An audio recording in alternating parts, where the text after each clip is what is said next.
દેશ આજે તેનો 79મો સ્વતંત્રતા દિવસ ઉજવી રહ્યો છે. કાશ્મીરથી કન્યાકુમારી સુધી અને મુંબઈ, અમદાવાદથી ગુવાહાટી અને શિલોંગ સુધી લોકો સ્વતંત્રતા ઉત્સવને માણી રહ્યા છે. દરેક જગ્યાએ રાષ્ટ્રધ્વજ, તિરંગો ગર્વથી લહેરાઈ રહ્યો છે.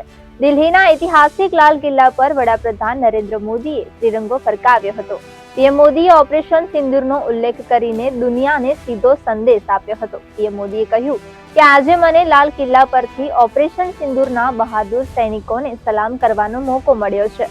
આપણા સૈનિકોએ દુશ્મનોને તેમની કલ્પના બહાર સજા આપી છે. 22 એપ્રિલે પહલગામમાં સરહદ પારથી આતંકવાદીઓએ જે પ્રકારનો નરસંહાર કર્યો હતો, લોકોનો ધર્મ પૂછીને તેમની હત્યા કરવામાં આવી હતી.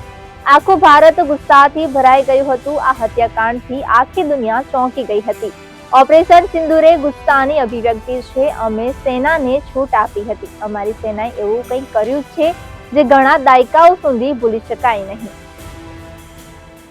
आज 15 अगस्त का एक विशेष महत्व भी मैं देख रहा।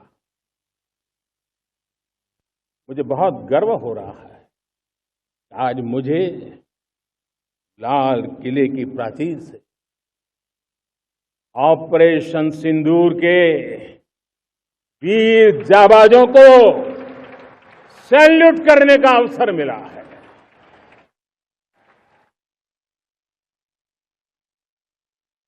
हमारे वीर जाबाज सैनिकों ने दुश्मनों को उनकी कल्पना से परे सजा दी है।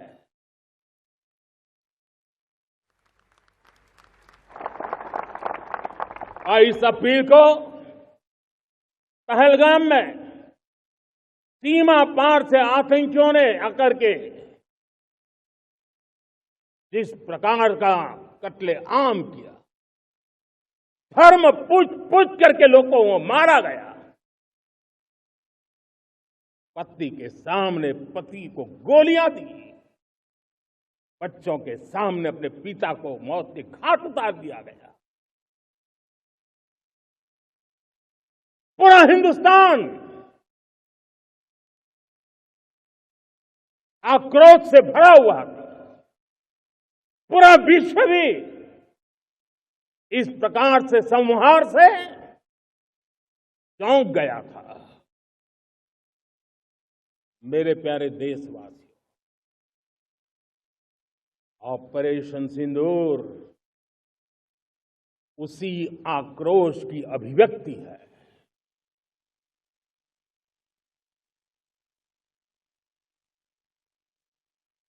बाईस तारीख के बाद हमने हमारे सेना को खुली छूट दे दी।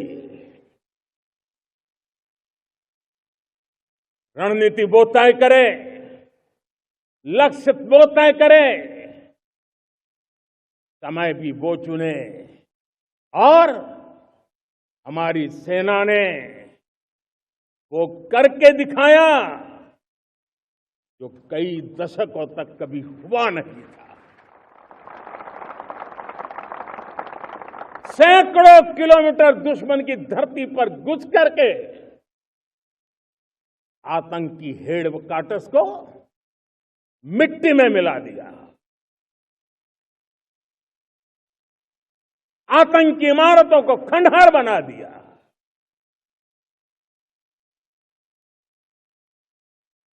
पाकिस्तान की नींद अभी भी उड़ी हुई है।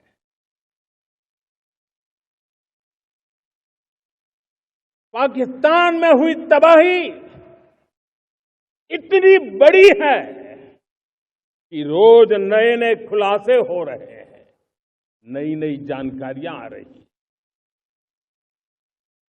मेरे प्यारे देशवासियों, हमारा देश कई दशकों से आतंक को झेलता आया हुआ। देश के सीने को छलनी कर दिया गया है। अब हमने एक न्यू नॉर्मल प्रस्थापित किया। आतंक को और आतंकी को पालने पोसने वालों को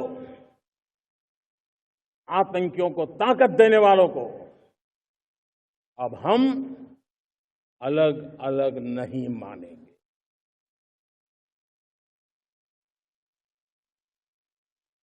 वो मानवता के समान दुश्मन है, उनके बीच कोई फर्क नहीं है। अब भारत ने तय कर लिया है कि न्यूक्लियर की धमकियों को अब हम सहने वाले नहीं हैं। न्यूक्लियर ब्लैकमेल लंबे अरसे से चलाया, अब वो ब्लैकमेल नहीं सहा जाएगा।